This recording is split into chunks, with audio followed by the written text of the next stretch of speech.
Assalamualaikum warahmatullahi wabarakatuh. Saya Ahmad Tausi dari Dinas Pertanian Komunikasi dan Informatika Kabupaten Mamuju Tengah bersama Direktur Rumah Sakit Satelit Mamuju Tengah dengan Bapak Dr. Patundring. Ya. Di sini saya bertanya, Pak, apakah vaksin COVID-19 adalah obat? Ya, baik.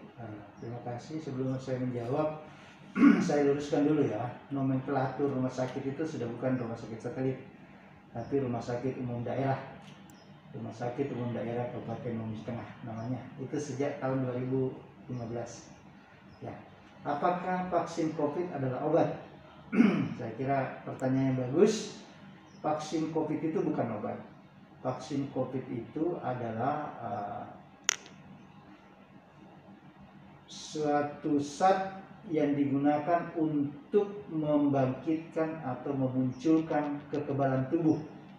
Jadi vaksin COVID itu bertujuan untuk memunculkan kekebalan tubuh, merangsang kekebalan tubuh, bukan obat. Jadi dia digunakan pada orang yang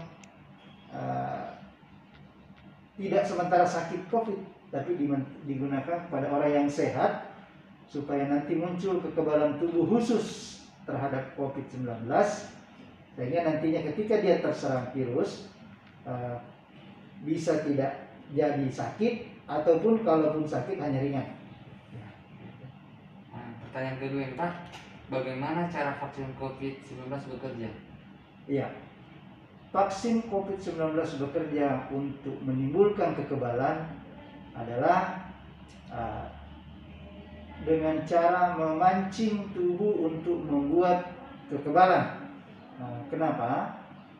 Vaksin itu terbuat dari virus yang dimatikan. Virus yang dimatikan ini kemudian dimasukkan ke dalam tubuh. Tapi walaupun dia virus mati, tubuh akan membaca ada virus masuk. Ketika tubuh kita membaca bahwa ada virus masuk, maka tubuh kita akan membuat pertahanan. Pertahanan itulah yang kita sebut dengan kekebalan, atau bahasa kerennya imun. Saya ibaratkan, mengambil contoh, ketika ada satu pasukan tentara yang sudah lama tidak pernah berhadapan dengan musuh, bisa jadi mungkin dia sudah tidak sesigap atau sewaspada ketika sering ketemu musuh. Ketika suatu saat tiba-tiba ada musuh yang muncul di dalam markasnya, walaupun musuh itu musuh yang mati, maka tentu akan meningkatkan kewaspadaan. Kewaspadaan ini yang kita ibaratkan tadi sebagai kekebalan tubuh. Begitulah cara kerjanya vaksin itu, memicu munculnya kekebalan tubuh. Pertanyaan selanjutnya, apa efek samping dari vaksin COVID-19?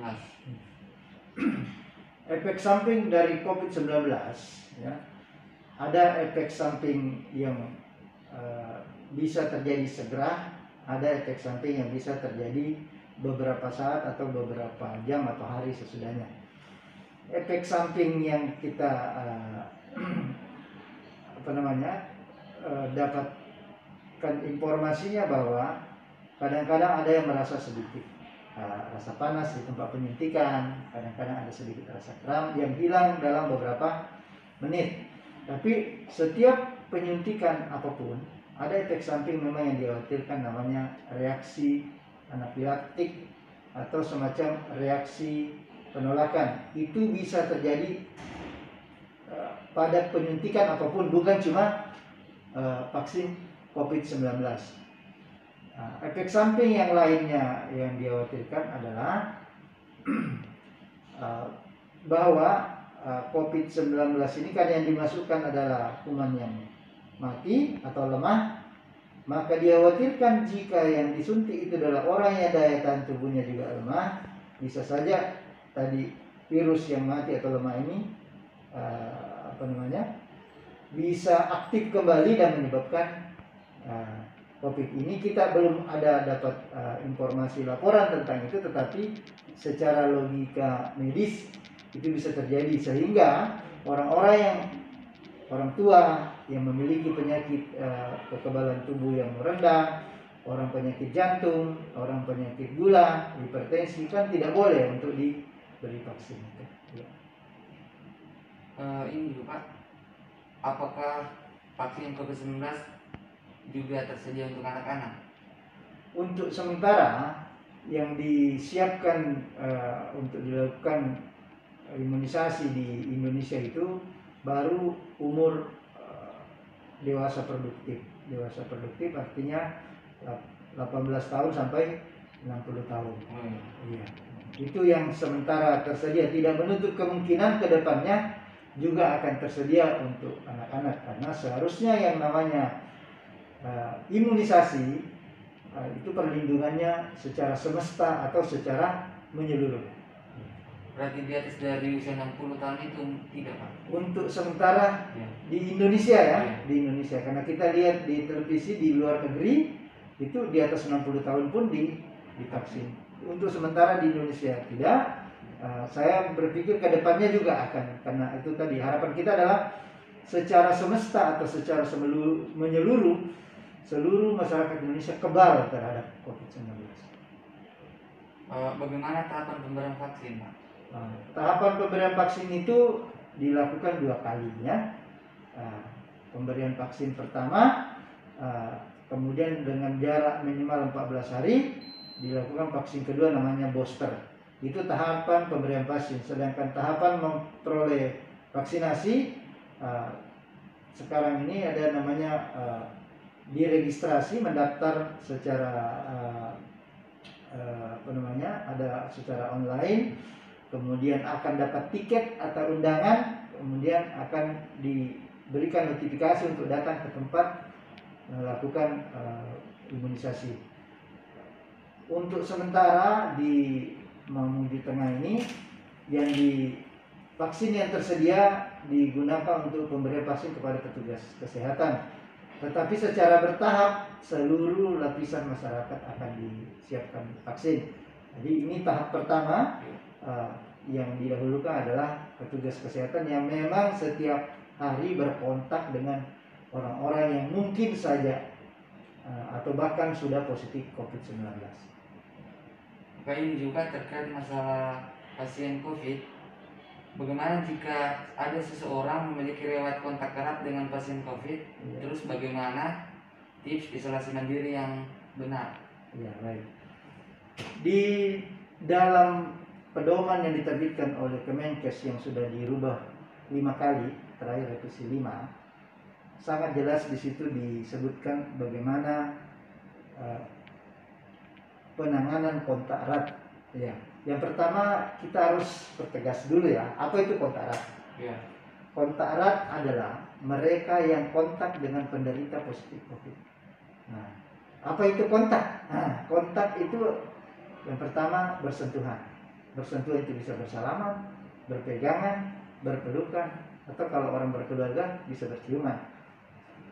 Atau orang yang bersama-sama dengan orang yang positif pada jarak 1 meter atau kurang. Ya, pada jarak 1 meter atau kurang dalam waktu kurang lebih 15 menit. Ya, itu relatif ya waktunya ya.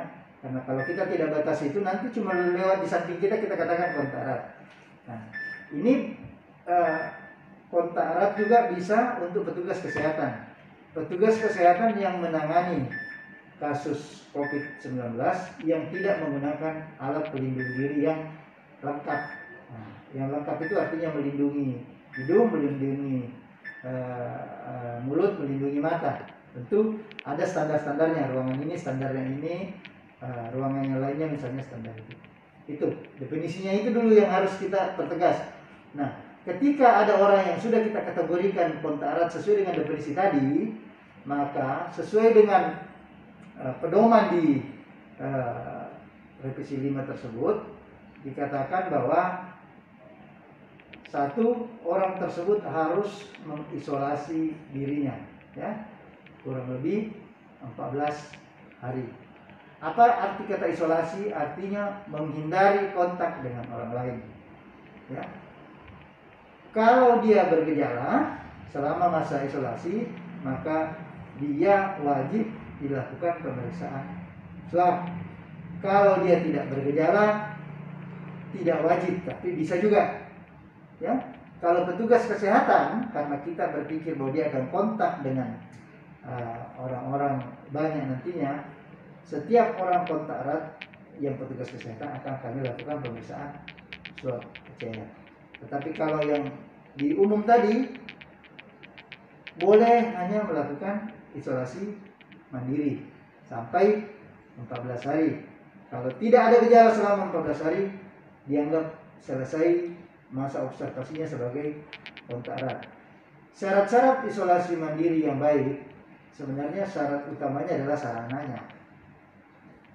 Yang pertama adalah sebisa mungkin tidak ada sarana yang digunakan bersama dengan orang yang sehat. Sarana apa yang sering digunakan bersama?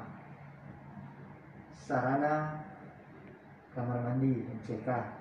Jadi orang yang isolasi mandiri sebaiknya di dalam kamar yang ada kamar mandinya. Nah, terus syarat apa lagi?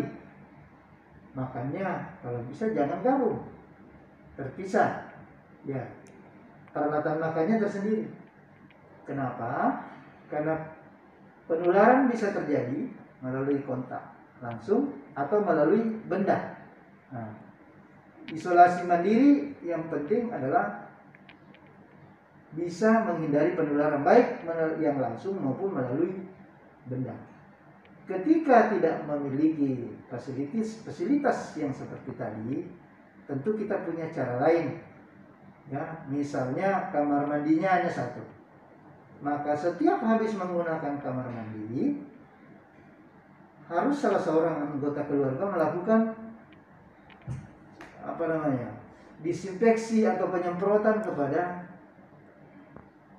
area yang sudah digunakan oleh orang yang isolasi tadi ini sebelum digunakan oleh orang lain. Ya, karena tentu kita memahami bahwa tidak semua orang memiliki fasilitas seperti yang tadi. Tapi kalau alat makan saya kira ya pasti semua orang pasti memiliki alat makan yang cukup yang bisa terpisah antara orang yang diisolasi dengan tidak. Tapi kalau fasilitas yang lain tentu kita bisa punya cara yang berbeda. Mungkin saya kira seperti itu, Pak. Iya. Baik, itulah tadi penyampaian dari Bapak Dr. Patun Reni selaku Direktur Rumah Sakit Umum Kabupaten Mamuju Tengah. Terima kasih Pak waktunya. Assalamualaikum warahmatullahi wabarakatuh.